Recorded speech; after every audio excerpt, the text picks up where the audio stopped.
It's The Real News. I'm Aaron Mete. Donald Trump's improbable victory in 2016 was not the only unusual thing about that race. There also was the fact that during the primary, Bernie Sanders got close to winning the nomination of the Democratic Party despite having no support from corporate America. That, my next guest says, is unprecedented in U.S. political history. That's one of many details tracked in a new study called Industrial Structure and Party Competition in an Age of Hunger Games, Donald Trump and the 2016 presidential election. I'm joined now by one of the study's three co-authors, Thomas Ferguson, Professor Emeritus of Political Science at the University of Massachusetts, Boston. Professor Ferguson, so in part one, we talked about the many factors that helped propel Donald Trump to victory and how unusual perhaps they are. Talk about Bernie Sanders. You say that his run too, his campaign was also unprecedented. Look, if you look at most political science writing on the election, they say, hey, the 2016 vote looks like the 2012 vote. And that's true until you start looking closely. And if you're just looking at votes, you'll never find very much there. But if you start to look at the way money starts coming in from people, it's like a different world. You know, now my two co-authors and I, that's Paul Jorgensen and Ji Chen, we looked in detail at the Sanders campaign and, for that matter, everybody else.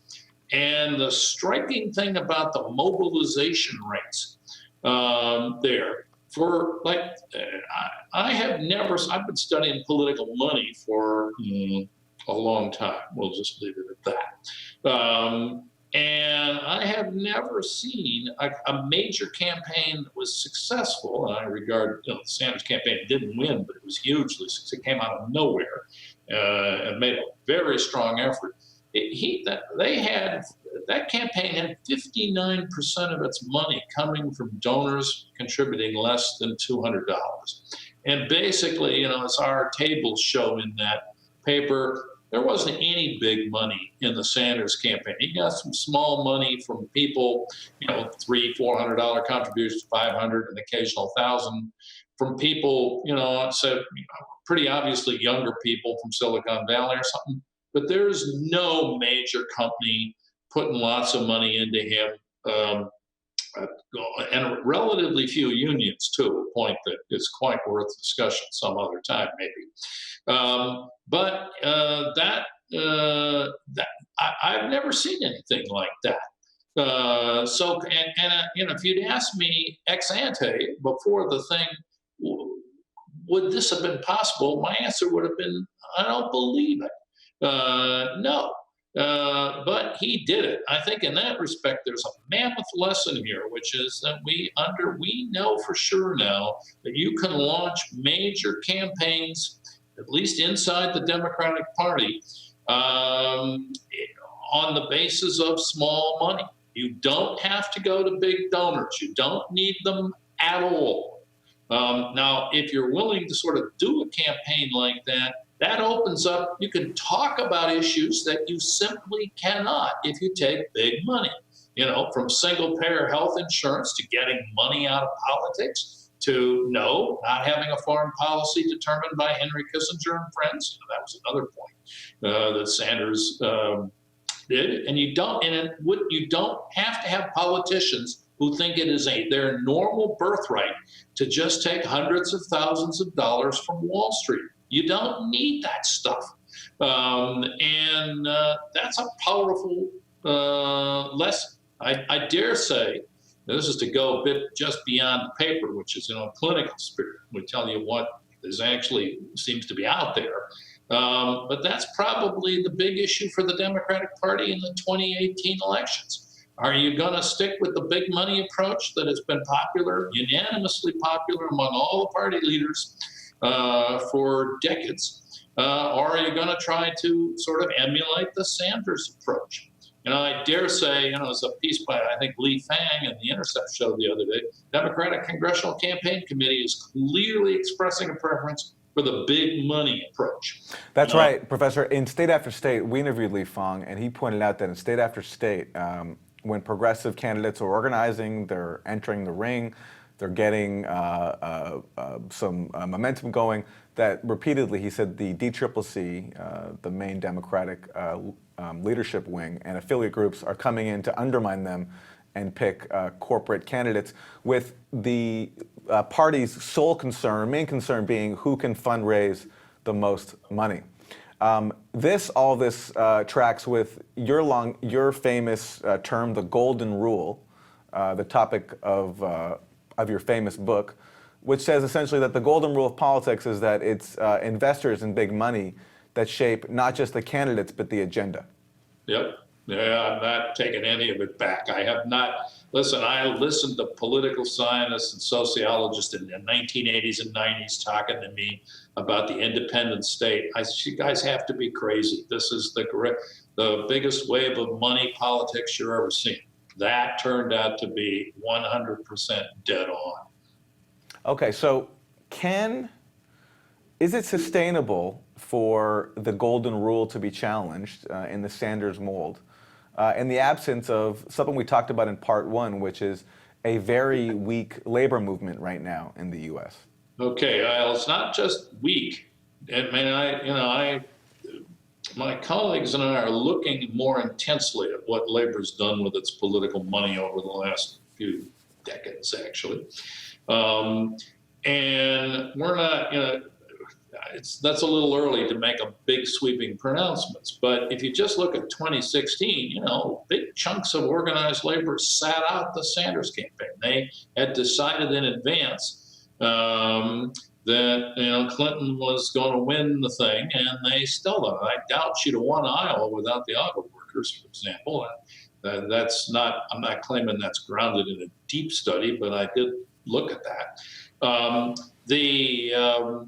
And I actually think, look, let's just come right down to the heart of it. As we also say in the paper, why was there this vast popular mobilization on both the Republican and the Democratic Party sides?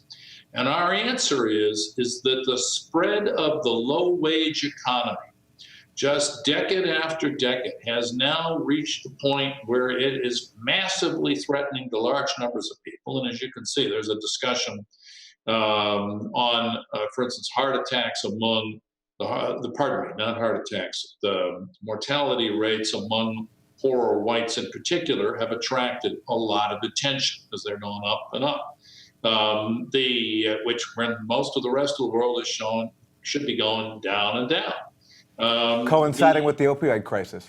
Yeah, it is definitely absolutely tied in all probability. Shannon Manott, somebody I know, and a researcher working on that, and the Ann Case and Angus Deaton work on that is also sort of fairly well known.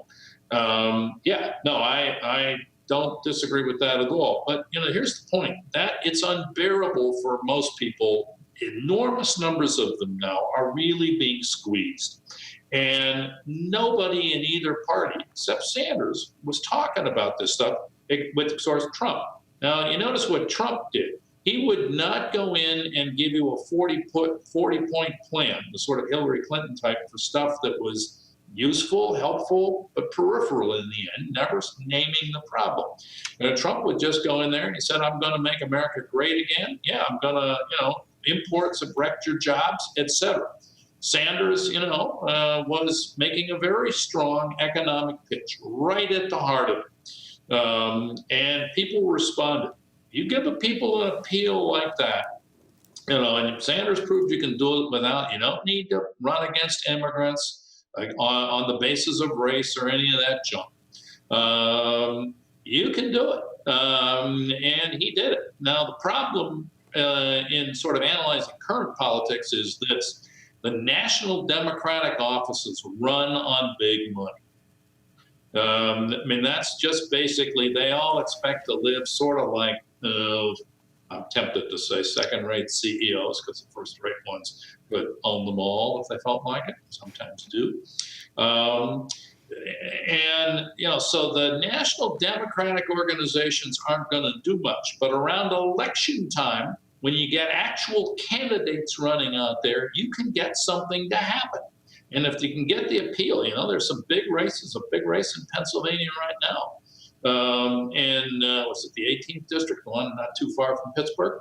And there are others around the country. But, this happening, you have to float actual candidates with a message. What's missing from the Democratic Party right now is a message.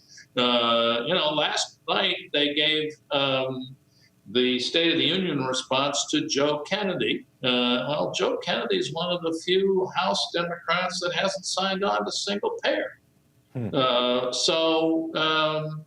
Hey, what's up here?